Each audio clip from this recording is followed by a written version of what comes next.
Sim, nós gostamos de açúcar exatamente porque ele engorda. E como sabemos disso? Bom, primeiro precisamos ter em mente a importância de uma estrutura cerebral chamada estriado, que é dividida em dorsal e ventral e que juntos controla a nossa vontade de comer doces por dois mecanismos.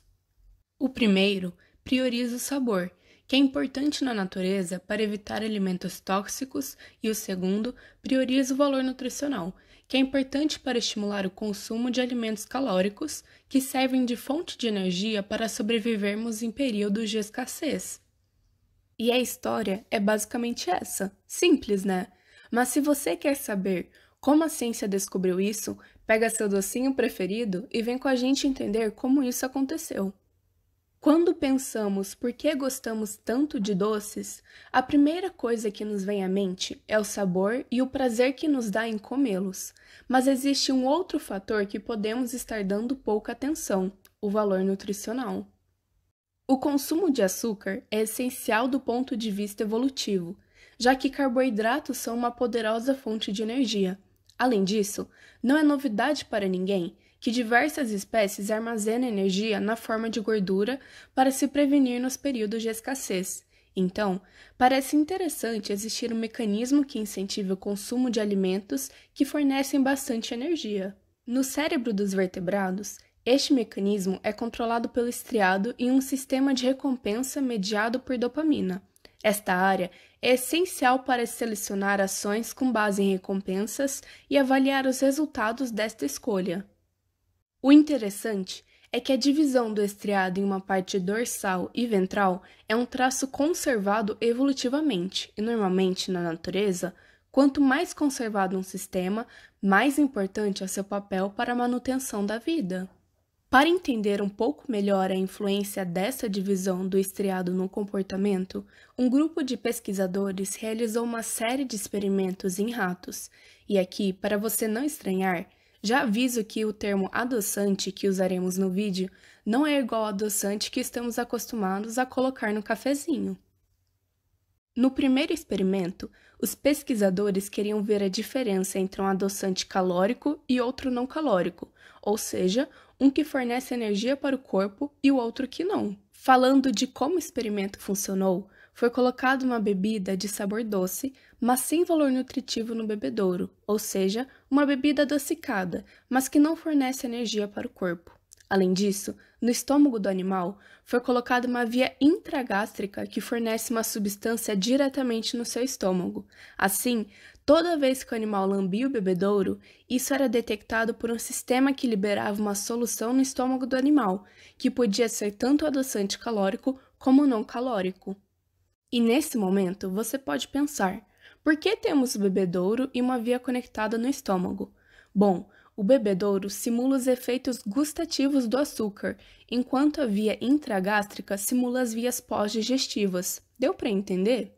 Vamos recapitular. O animal só toma uma bebida doce, sem valor calórico. Assim, o único benefício aqui seria sentir esse sabor doce na boca, porque o corpo dele não vai receber nenhuma energia com essa bebida. O que determina se ele vai receber ou não calorias é a via conectada diretamente no estômago dele, e que pode ou não liberar uma substância com valor calórico, e isso quem escolhe é o pesquisador. No caso de o pesquisador liberar a substância calórica, o animal vai receber outro benefício além de sentir o sabor doce, que é ter energia para o corpo. Dando nome aos bois, a bebida doce sem valor nutricional é chamada de sucralose, e a substância com valor calórico, que é administrada diretamente no estômago do animal, é a D-glicose. A primeira coisa que os cientistas perceberam é que ocorria o aumento da liberação de dopamina na região ventral, independentemente da solução que era administrada no estômago, isto é, independe de bebida ter valor nutricional ou não. Só de sentir o sabor doce, ocorria a liberação de dopamina na região ventral. Já na região dorsal, a liberação de dopamina ocorria apenas quando a bebida dava energia. Esse resultado inicial nos leva a outras perguntas. Será que para a região ventral, a única coisa que importa é a bebida ter sabor doce, independente se ela dá energia ou não? E para a região dorsal, o importante é o valor calórico do alimento, independente do sabor? Para responder essas perguntas, os pesquisadores fizeram algumas mudanças no experimento. Vem com a gente! Primeiro, adulteraram o sabor da bebida colocada no bebedouro, trocando o sabor doce por um gosto amargo. E agora, sempre que o animal tomava o líquido, era liberado glicose no estômago, ou seja, sempre era fornecida energia para o animal. Como resultado, na região ventral, onde achávamos que o importante para ocorrer a liberação de dopamina era o sabor, de fato não ocorreu essa liberação. Já na região dorsal, onde pensamos que o importante talvez fosse o valor energético, de fato, mesmo com a bebida amarga, tivemos a liberação de dopamina. Em outras palavras, parece que realmente, para ocorrer a liberação na região ventral, apenas ter valor nutricional, sem ter um gosto bom, não desencadeia a liberação de dopamina. Depois fizeram outra adulteração, colocando de volta no bebedouro a bebida com sabor doce sem valor nutritivo, e no estômago, ao invés de liberar glicose, que fornece energia, colocaram uma versão não metabolizável, que não fornece energia para o corpo, e os resultados não foram surpreendentes. Por conta do sabor doce da bebida, os níveis de dopamina permaneceram altos na região ventral, e por falta do valor nutricional, não tivemos ativação da região dorsal. Portanto, até o momento, parece-nos que o sabor da bebida influencia na liberação de dopamina no estriado ventral, e já para o estriado dorsal, o importante é o valor nutritivo, se fornece energia ou não para o corpo. Os pesquisadores perceberam que camundongos famintos tomavam mais a bebida com sabor ruim quando ela era associada a uma liberação de açúcar no estômago, do que quando ela era acompanhada de uma liberação de adoçante artificial não calórico. Em um experimento reverso, ao invés de liberar glicose no estômago do animal, quando ele tomava a bebida, era liberado dopamina nas regiões ventral e dorsal. Perceberam que, mesmo na presença do sabor amargo, os camundongos famintos suportavam o sabor desagradável quando associado à detecção de energia intestinal, que era imitada pela liberação artificial de dopamina nas regiões ventral e dorsal. A próxima sessão de experimentos foi realizada a fim de analisar se a sinalização de dopamina na via estriatal mediaria a organização funcional dos gânglios basais em termos de prazer versus nutrição. Bom, vimos que a dopamina aumenta a excitabilidade de certos neurônios. Para poderem ser estimulados, esses neurônios precisam ter um sítio para reconhecê-los, e assim ativam mecanismos relacionados à recompensa. Esse sítio é chamado de receptor D1. Os pesquisadores decidiram, então, fazer uma ablação nessas células, inserindo um vírus que fez elas perderem esse sítio de dopamina. Os camundongos foram divididos em 3 grupos. Aqueles com ablação dorsal foram chamados de DS-CASP.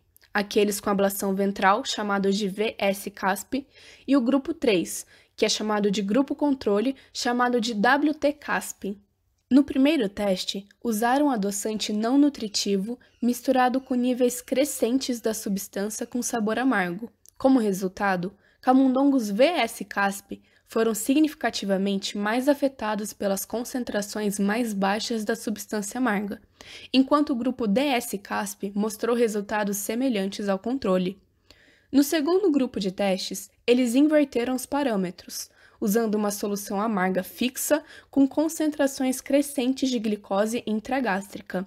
Novamente, o grupo VS-CASP foi significativamente mais afetado pela amargura que os outros grupos, e quando os níveis de glicose aumentaram, ambos os grupos VS-CASP e controle atingiram respostas mais altas do que o grupo DS-CASP, que se manteve nos níveis basais. Neste momento do experimento, os pesquisadores se questionaram se os resultados poderiam estar ocorrendo por um aprendizado da tarefa. Para testar isso, usaram um grupo de camundongos com 0 experiência nestes testes. Primeiro, os camundongos testados em relação a 2 tipos de bebedouro apresentados simultaneamente, um com a solução de sucralose e o outro com uma mistura de sabor doce com amargo intragável, e não surpreendentemente, todos preferiram a solução doce. Em um segundo teste, os camundongos foram primeiro expostos a uma garrafa com solução doce associada com infusão gástrica do adoçante não nutritivo. Em outro dia, expostos a uma garrafa com solução intragável, mas pareado com infusão intragástrica de glicose nutritiva. Quando foram refazer o teste de preferência, apresentando as duas garrafas ao mesmo tempo, todos mostraram uma preferência pela bebida menos gostosa, mas com maior valor nutritivo, exceto o grupo DS-CASP, que continuou preferindo o sabor. Depois, usaram outro tipo de técnica, chamada optogenética, que através de estimulações luminosas consegue gerar a ativação de determinadas células com precisão.